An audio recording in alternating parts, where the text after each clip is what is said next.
We continue to the next keynote. The sustainable leader or sustainable leaders. Peter Koning is an agile leadership expert at ProAwareness. He has been working for 15 years on this topic. And the last 6 years he's a coach advisor for large and middle organizations, especially for the management. Besides that, he's the hoofddocent, head teacher, is that? Expert teacher, the hoofddocent of the Agile Leadership Expert Program, which is an 8-month program, which is a combination of meetings, on-the-job coaching for people who are in a leadership position and they are confronted with an agile transformation, agile way of working, and they say, well, what does it ask for me? So instead of sending them to a course for two days or something, Peter is leading the Agile Leadership Expert Program for a period of 8 months with certain periods and contact moments over there. And by the way, he is the author of the book, in Dutch, A Toolkit for Agile Leaders. In English, A Toolkit for Agile Leaders. However, the English version is not yet released, but Peter promised that it will be released after the summer this year. So before Christmas, somewhere between Christmas and summer, the book is also available in English. But I won't. I will stop now with making easy jokes about this because Peter only has 20 minutes. I would like to ask you to give a warm hand for Peter on sustainable leaders. Peter Koning.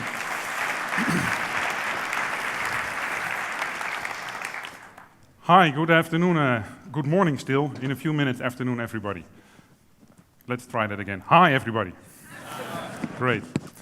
So, sustainable leaders, that's a pretty strange theme for the day of today. Because the world is accelerating faster and faster and new technologies emerge with an even more rapid pace.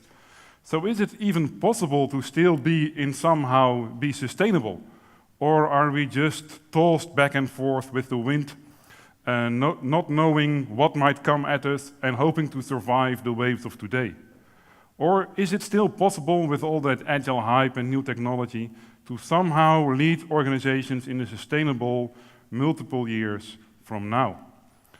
We thought about it with the committee to organize this today, this event, and I have a few practical tips for you how you can, as a leader, and also influence your boss of your manager or your not yet convinced of agile manager. Who has those people not yet convinced of agile managers? Only a few, that saves a lot of time. So how can you, while the world around us is going at an even more rapid pace and being more and more unpredictable with new technologies, law and regulations, new possibilities, how can you still lead organizations in what I call somehow a lighthouse way? What is the sustainable factor in organizations, even when you look a few years from now, when the new technologies will probably even be more quicker and new competitors rise even faster? And I think there are a few things that we can do. And I will use the metaphor of a lighthouse, although the lighthouse on its technology is a bit outdated. I think we can use a lot of the lighthouse metaphor. And one of the first things we can learn from this company, I don't know if you recognize the logo, but this company was founded in 1997. And they did something called DVD by email. DVD by mail, so not by email, but by postal mail. So you could order DVDs, and one of the next days, those DVDs would enter your mailbox. You could open it, put it in your DVD player. You had those things in those days. Did you remember that? Those discs? Yeah, remember it? And then you can watch them, put them back in the envelope, send them back. And this company still exists, although they don't do it like this anymore. Who recognizes the logo? Anyone? What did you say? Netflix, yes. So Netflix is there already for 20 years. And why? And I think we can learn something from them from a sustainable factor. And that is that for 20 years, they still do the one thing exactly the same. And that is the promise towards the customers. They still have the same customer impact as they founded 20 years ago. That is, they give us a nice moment of relax, watching a nice movie with friends or with relatives or all by yourselves. And they still do that for 20 years in a row, although the technology is changing even faster and faster, and they are even by itself a disruptor in the market. They still have the same customer impact. And that is, from a Lighthouse perspective, they didn't move from the position they had in the market. Like a lighthouse stands on the same rock for over 100 years. Did you know that? Lighthouse don't walk. Everybody did? Somebody? Yeah, so they are designed for a certain spot on a rock near the ocean, and they stay there for many, many years. And these organizations, so many organizations, they say, well, the new technology is not coming at us at rapid pace. We are still delivering the same customer impact over many years in a row. And also when you look at companies that went bankrupt, for example, Toys R Us, V&D, Intertoys, and many other companies, it's not that the customer impact that they deliver is changed. We still buy clothes, although nobody can buy it anymore at V&D. There are a few, well, anyhow. And we still buy toys for our kids or for ourselves, although we are likely not to buy it for pretty long at Intertoys anymore. We still need those things. And what new companies need to do is they have to use the benefit of new technologies to even make the customer impact even more easy or even better. So one of the first things that we can learn from the lighthouse metaphor is the customer impact. And my practical question to you is, as managers, coaches, consultants, product owners, project managers, how clear is it for the people around you which customer impact that you deliver? I coach organizations and they go to this Spotify something model. Hendrik Nieberg will tell more about it later today. And they work on this purpose. Do you have teams with purposes and stuff like that? Yeah? So when they are 3 months in a row, 3 months working with Agile, I ask them, and how are you doing with your purpose? And they re-look at their purpose and they say, well, we frankly don't have a clue. There is no data, there are no metrics, there is no insight on how we are doing with our purpose. And that is like telling to an Ajax player, Ajax is the building we're in currently. Yeah, Ajax, don't forget the name. Anyhow, the two Ajax players on the field are saying to each other, hey, do you know what the score is on the board? And the other Ajax player is saying, well, I've got no clue. The only thing I know is that I have a break in 15 minutes. When I go to the teams and say, how are you doing with the most important match that you have to win, which is your customer impact, and how are you doing? They say, well, I have got no clue. The only thing I know is that I have a deadline in 2 months and 2 weeks. So although we are moving towards more and more agile, the way that most of our teams are still organized is that they are focused on ball possession, number of corners, etc., all internal metrics. And I see only a few companies that are organized on customer impact, and that most of the teams know day in, day out how they are doing towards that goal and achieving that goal. So this is one of the first things, because that customer impact that you're delivering, using the new technologies and beating competitors for tomorrow, you will probably be still delivering the same customer impact in 10 years from now, because we still need something to relax on, watching movies, stuff like that. We still need financial help. We still need insurances and stuff like that. And we still need something, what we now think is cars, but need transportation to get us from A to B. Another thing that we can, that Agile promises is these teams. Do you recognize these faces? We are going to start with Agile. And then most of the teams look like this. Yeah, freedom or happiness. And many Agile coaches, I ask them, what is your responsibility? Yeah, my responsibility is the happiness of the team. So Agile coaches do a good job when they look like this. Unfortunately, although you're doing Agile or not Agile, I don't see a significant change of significance in the number of teams that are happy or not happy, because most of the teams that I encounter, they look like this. Do you recognize that? At least, perhaps the team you're in, perhaps the teams that you walk around in the organization. And one of the things is, this is a lighthouse without a light. There are no shining eyes. So the light of a lighthouse, that is the spark in the eye, the shining eyes of the people that actually deliver the customer impact. And people didn't join the company with this face. They joined the company hoping to learn, to deliver value, to learn from each other, to collaborate. But within a few days or after a few years, most of your people that work with us, they are not so much energized. That is more and more changing, happily. But still, there are many people in the organizations that don't feel energized, excited, etc. And one of the key things that I see Agile leaders make Agile leaders successful is when they look at these faces, they say, I am to blame. I, as a leader, it's my responsibility that my team doesn't look like this. So what do most Agile leaders do? They talk about it. And they talk about the things below the table, onder water, onder de waterlijn. And they are actually in a very candor, that is openhartig for the Dutch people around us, in a very candor way, saying, well, how is the trust here? Are we in it together? Are we on the same goal of everybody doing their own stuff? And are we really telling each other the whole truth and nothing but the truth? And one of the things that I see is that for those teams, it's sometimes hard to tell it to each other, but it is, at least at the beginning, a lot easier to tell it to your boss. So one of the things that I often do when I'm responsible for several teams is that I want to get those honest feedback back to me, so that I know what I can change in the environment so that people take ownership. And Google did also a study on this. Google, you know Google? No? They have big data. They have enormous data on you and on your neighbor and on your other neighbor. And they also use data for their employees. I don't know if that's healthy, but anyhow, they also use data on all their employees. And they studied what makes teams successful. What is the one thing what's the dominant thing that make teams successful and high performing? And one of the most important thing is psychological safety. And my question to you is, how much time a week do you spend on validating and improving the psychological safety of your teams? Or are you still busy with internal deadlines, improving the efficiency, reducing costs, etc.?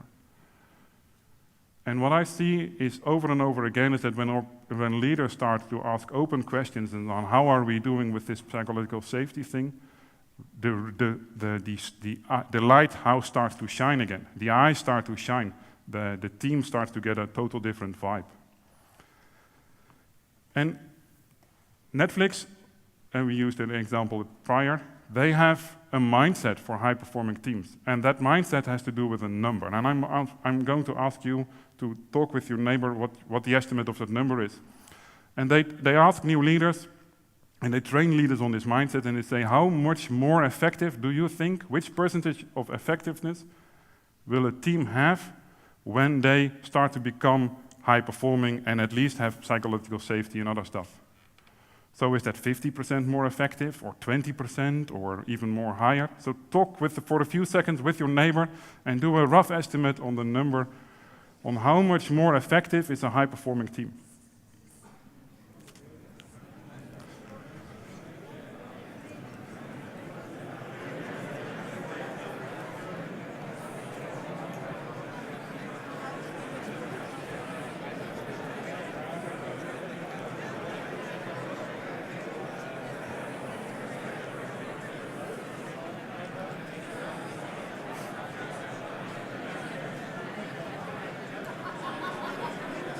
All right, thank you. So what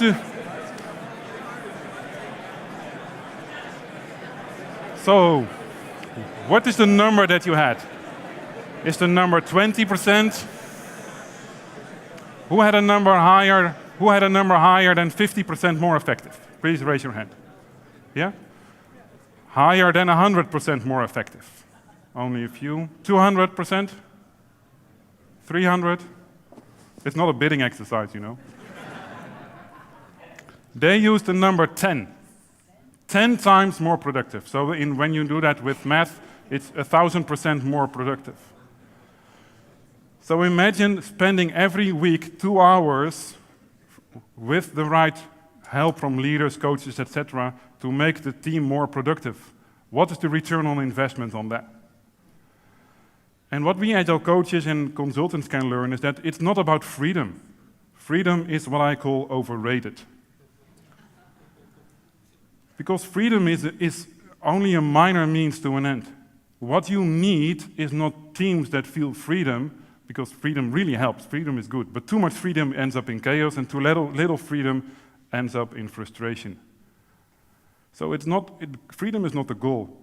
The only goal that you have to solve is that the hierarchy makes it slow.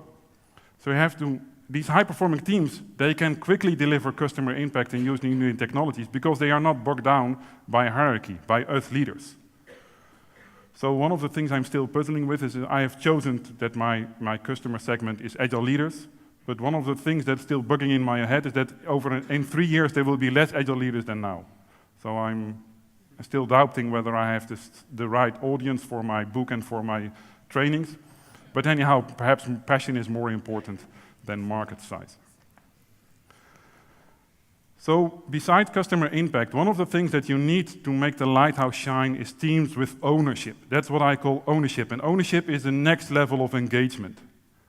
Ownership is really that a team feels proud, that they are proactive, that they feel that they are actually not so happy when the customer is not so happy, and that they constantly think of new ways to solve problems of today. And we have to create an environment where our teams get quickly feedback on how they are doing with the customer impact and use the collective brain powers of multiple teams to improve the customer impact. And that's one of the ways to create sustainable leadership and sustainable organizations. And my question is how much does your lighthouse shine? How many shining eyes do you have around you? And what type of leader are you that you create people that don't shine?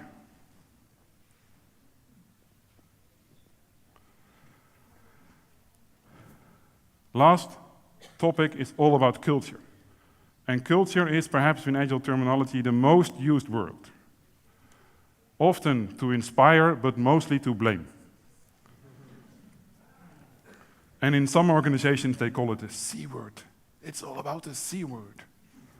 Because they don't want to pronounce culture that often. And what I see is that leaders that really make a difference and that really change the local culture where they are responsible for and not starting to blame the rest of the organization and don't wait for upper managers to change, they have something unique. These successful leaders, to really lead in a new way, they feel responsible for their local culture. And how do they do that? Is that they make it very explicit what they expect from people. Because culture, you can actually change culture relatively easy. But we leaders have to know how culture works and have to start developing new skills to stop using project management, Excel and stuff like that to lead our department. But start using cultural traits, cultural tools and cultural things to do. And one of the things I often ask is, mention a few things that you think is important in your culture. And most Agile leaders come up with one of these words. Do you recognize the words? Yeah, we Agile fanatics love these words, right? But then again, I walk through these words and I ask them, so take for example craftsmanship. When I'm in one of your teams, how do I know that craftsmanship is an important trait, an important habit, an important characteristic of your culture? Yeah, I mentioned it at the beginning of the year. But we need craftsmanship, and it's and we have these nice posters on the wall, and craftsmanship is also written on it. Yeah, that won't change the team. So ask yourself the question: when you are a team member, how predominant, how clearly is it for you that craftsmanship is an important trait of culture? And is time spent on learning craftsmanship? Are highly crafted people that are also team players more rewarded than others or put on stage to help other people? And you have to make it, all these cultural traits, you can really change the culture of your department if you check whether all these things that you want are part of many meetings during 2 weekly sprints. Whether they are part of reports to know that where people are. And whether every team member can spend enough time during his 2 weekly sprint to improve these characteristics. And one of the things that I want to emphasize on changing the culture is one of the things that bogged me down for quite a few years and that I totally misunderstood, is that when you read a lot of Agile books and Agile themes, one of the things that you read a lot is these slogans, right? Yeah, leave your ego at home, or There is no room for ego. Do you recognize these slogans? Yeah, a few of you? Perhaps they are already getting less and less in organizations. But I think that ego, in a balanced way, is very important for self-managing teams. Because ego, in a right way, makes people stubborn. Stubborn. Do you know that stubbornness is crucial for self-managing teams? Are you judging people that, hey, you're stubborn, it's a good job? Why do you need stubborn people? Because stubborn people, they stand for their quality. They stand for their craft. And they will never be forced to a deadline where quality is undermined, where quality is impossible to reach. Who of you went to a garage lately for your mother-in-law car or something like that, or something for the relatives of your partner? Do you? Yeah? I tried it lately, last. And I said, well, I went to a garage and I said, could you fix this car? It's for my mother-in-law, so I need new battery, new brakes, and a new oil refreshments, but I only got 50 euros to spend. Yeah, it's for my mother-in-law, so please do it quickly. What does a proper garage say to you? Oh, when it's for your mother-in-law, we are happy to do it. Now, a good garage is stubborn on craftsmanship and quality and teamwork and say, well, no, we will never do that. Yeah, but the customer is king, right? So why don't you do it? Because I'm not going to be bogged down to deliver low quality. And that's a good way of stubbornness that you need from self-managing teams. When self-managing teams are forced to do a deadline which is impossible to reach, they say no. Yeah, it's their right to do that and their responsibility to do it. And they need a good amount of ego for that.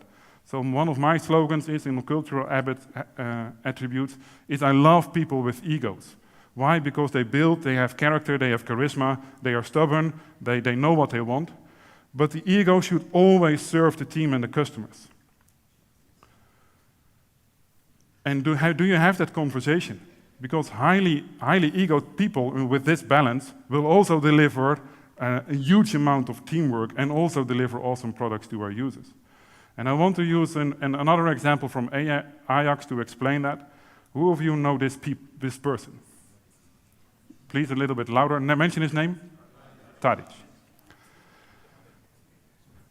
And he is the informal leader. From my perspective, when I watch Ajax and when I listen to a few experts on the topic, he is the informal leader.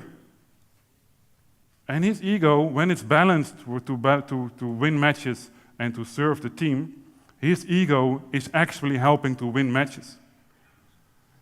And do you, as an Agile leader, when you go to self-managing teams, do you know who are your informal leaders? And especially with those informal leaders, they should be representatives of the culture. And have conversations with those informal leaders on which culture do we want to locally create and do they fit that level. And then when I look at the lighthouse metaphor again, a lighthouse is placed on a rock, everybody knows that, but the rock is placed near the ocean. Why? Because that's where they need to be. So that's the environment, that's the culture where they live. And we can build sustainable companies, we as leaders can build sustainable leadership when we abide to these rules. We have to get a clear picture on what means a healthy culture. So that our teams take ownership, that the light in the lighthouse starts to shine. And they are focused on customer impact, because customer impact with the rapid change of technologies and new competitors emerging, your customer impact is the rock where you're placed on as a company. And it's my passion to help and coach Agile leaders with this mindset and to make them that they can grow. Thank you very much.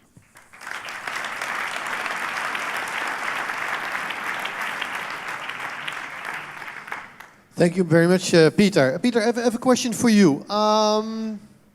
Agile leadership, being an Agile leader, is that trainable? Is that teachable? Is that coachable? Or if you have a leader who doesn't have it in him, forget it, not possible? I hope the first, but I'm almost to say that there are people that meet the last category. What do we do with them? Yeah, it's not up to me to decide, but I think time will be our friend. because those new people won't work for them, or they lead organizations that are not sustainable. I think it's more trainable than we think, but one of the important things that those Agile leaders have to do is they have to start thinking with their stomach, with their feeling. And most leaders become those leaders with their mind, with their IQ, and they have to lead with their emotional intelligence more and more. And when people are afraid for that, or when that's blocked, it is a hard time to learn. Thank you very much, Peter. I know that you will be around for the whole day. So if you have questions for Peter, don't hesitate to approach him. Also, if you have a copy of his book and you would like to have it signed by him, Peter's happy to do so. If you don't have a copy of his book, you can buy them over there. So this was the commercial break for that sake. Peter, thank you very much. I think I will leave this here because the most important word that you say is all about customer impact. That's all what counts. That's in the end of the day where we judge that. And being here on the stage, the best way to measure customer impact is by a warm applause. Thank you very much.